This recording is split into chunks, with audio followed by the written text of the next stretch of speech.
हाय everyone, मैं हूँ Monika. Welcome back to twin flames through my eyes.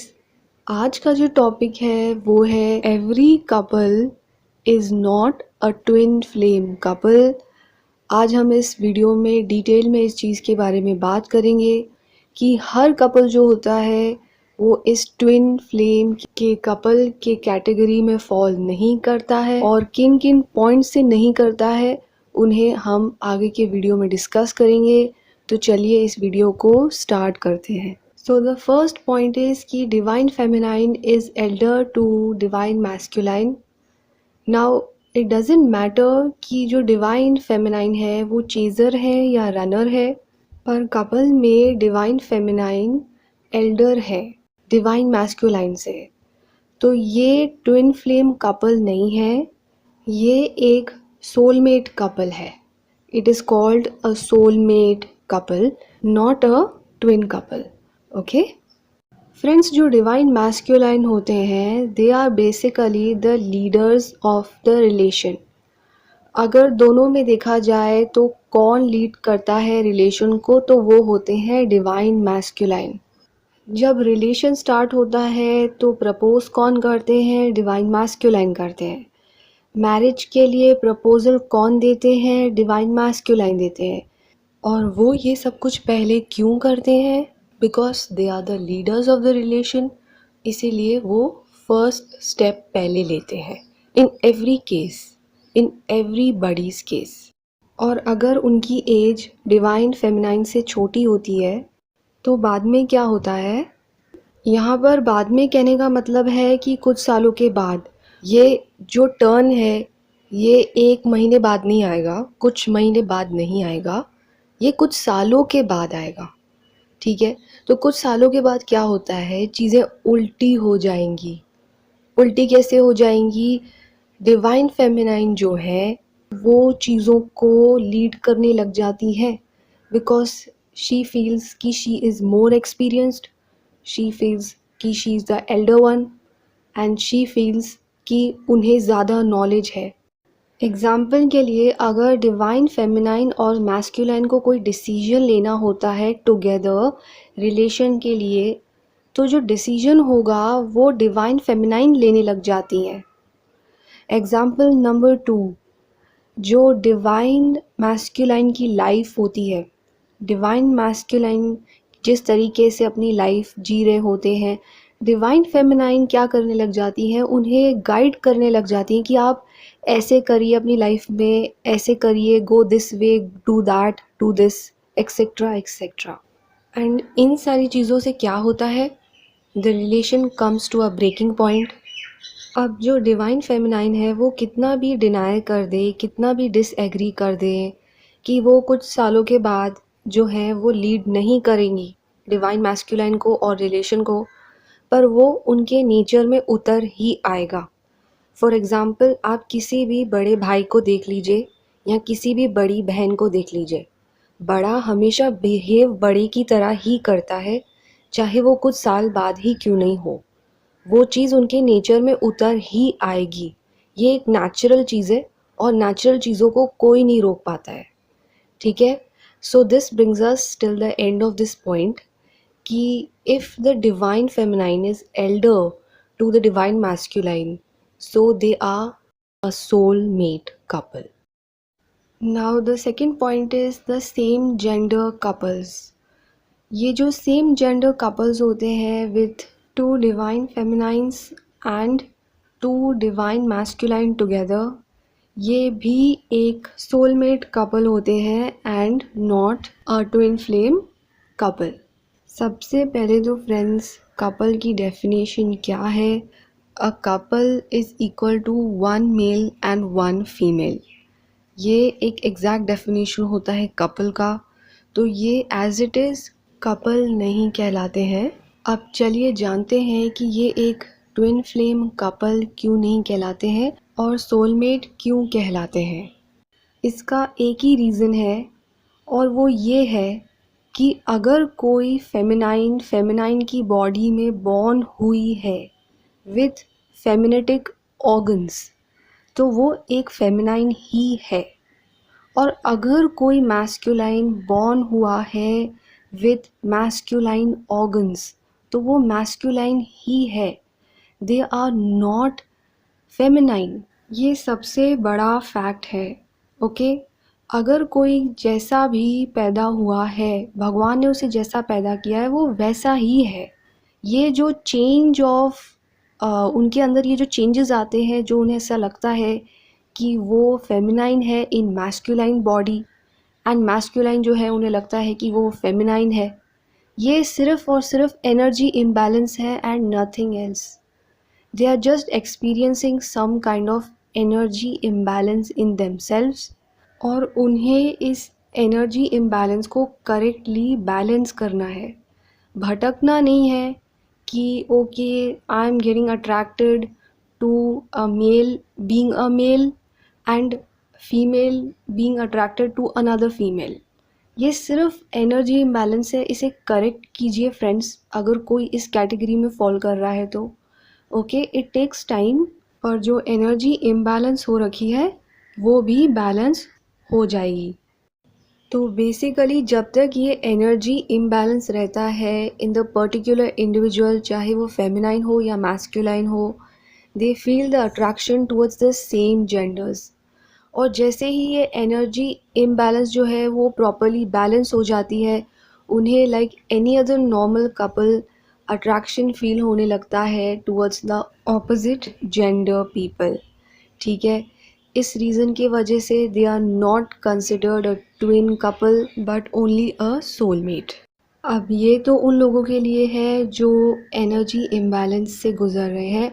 What about those जो actually में एक गे कपल होते हैं या लेस्बियन कपल होते हैं, क्या वो एक सोलमेट है या वो एक ट्विन फ्लेम कपल है? तो फ्रेंड्स वो भी एक सोलमेट ही है। इसके दो रीज़न्स हैं। सबसे पहला रीज़न ये है जो इस पॉइंट के बिगनिंग में बताया था कि a couple has to be one feminine and one masculine. एक शिव और एक शक्ति होती है तो ही एक कपल बनता है, अदरवाइज़ नहीं बनता है। और सेकंड रीज़न ये है कि एक कहावत होती है कि ऑपोजिट्स अट्रैक्ट। तो जब ऑपोजिट्स अट्रैक्ट होते हैं एक दूसरे से तो ही जाके एक कपल बनता है। अगर सेम जेंडर्स होंगे तो ऑपोजिट तो हुए ही नहीं, तो अट्रैक्शन भी नहीं हुआ। तो ये जो चीज़ है, ये जो गाड़ी है, ये लंबे टाइम तक नहीं चलती है, क्योंकि अट्रैक्शन ही नहीं होता है तो गाड़ी आगे कैसे चलेगी, और एक टाइम पे आके ये गाड़ी रुक जाती है। तो ये सेकंड रीज़न होता है जिसकी वजह से same genders are called soulmates and not twin flame couple. Now coming to point number 3, which is at the time of closure, the runner is not forgiving the chaser.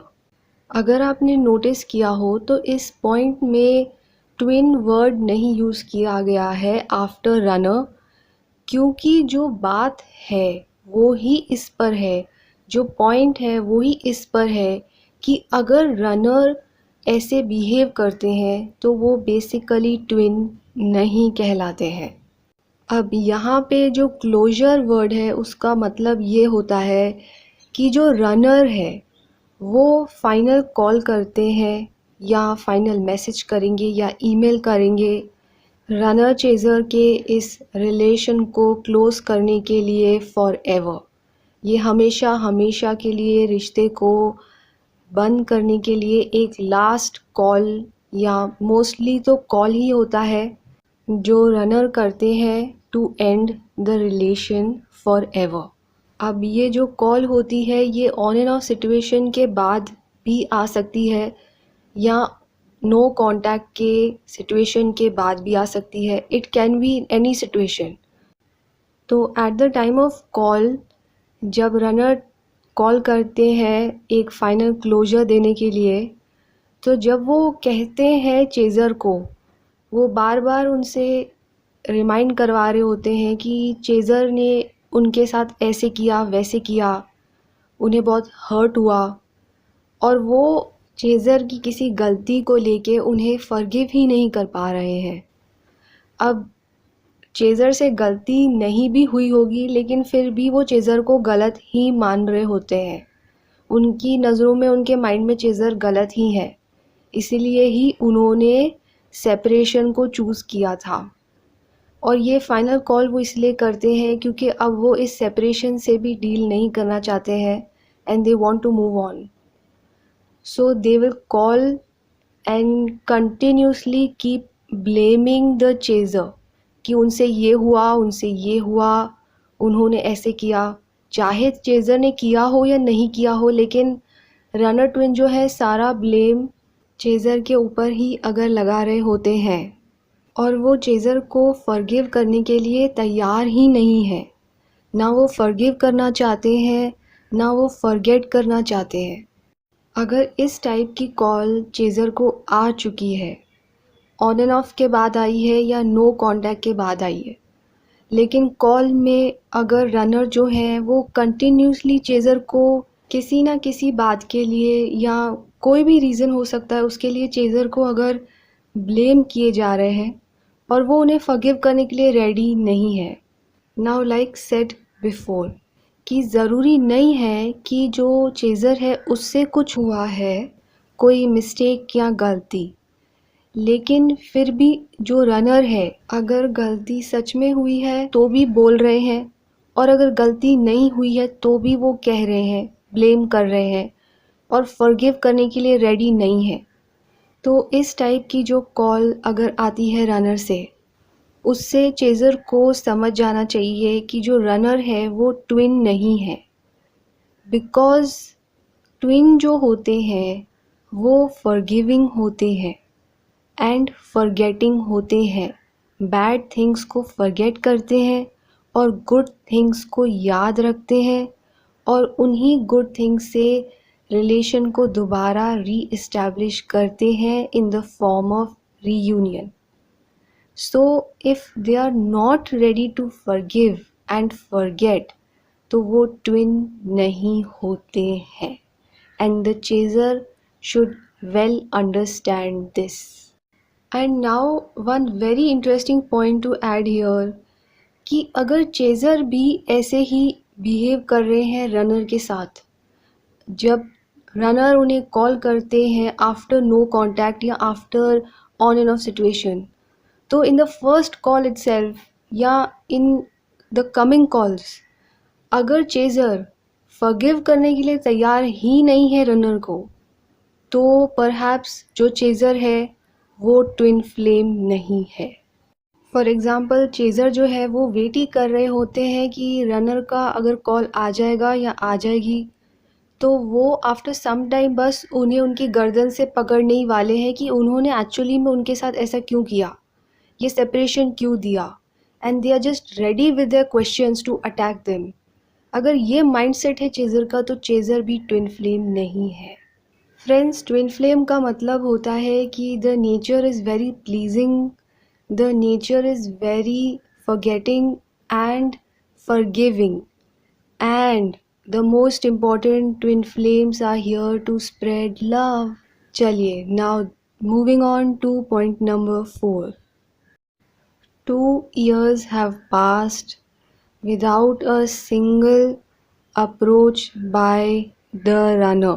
अब ये जो point है friends, ये बहुत ज़्यादा important है। Because of corona 6 months और add किया जा सकता है एंड टोटल 2.5 years कंसिडर किया जा सकता है एज अ टाइमलाइन। अगर last 2.5 years have passed and runner से अगर एक सिंगल अप्रोच तक नहीं आया है चेज़र को, अप्रोच का एग्ज़ाम्पल अगर एक छोटा सा hi message, how are you message, या एग्ज़ाम्पल नंबर 2 कोई म्यूचुअल फ्रेंड हो बीच में और आपको पता चला हो कि जो रनर है उन्होंने आपके बारे में म्यूचुअल फ्रेंड से पूछा है, आपकी थोड़ी सी इंक्वायरी ली कि आप कैसे हैं, क्योंकि वो डायरेक्टली बात नहीं कर सकते हैं, they are little shy and still the ego is there.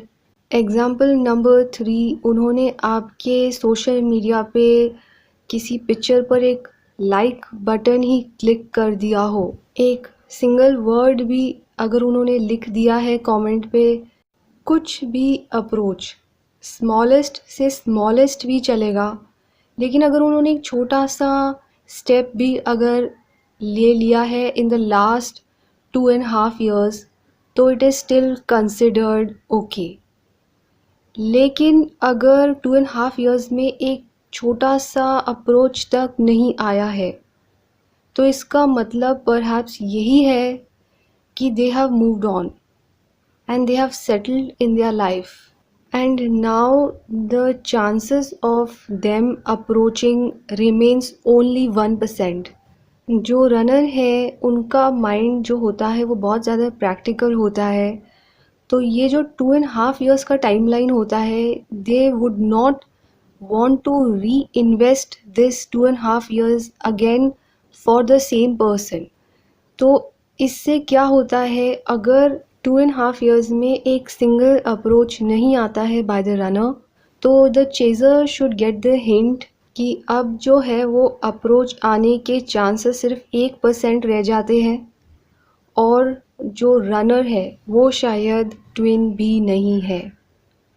Because अगर वो ट्विन होते तो 2.5 years is more than enough to make this छोटा सा effort of finding out at least कि how are you, how is the chaser.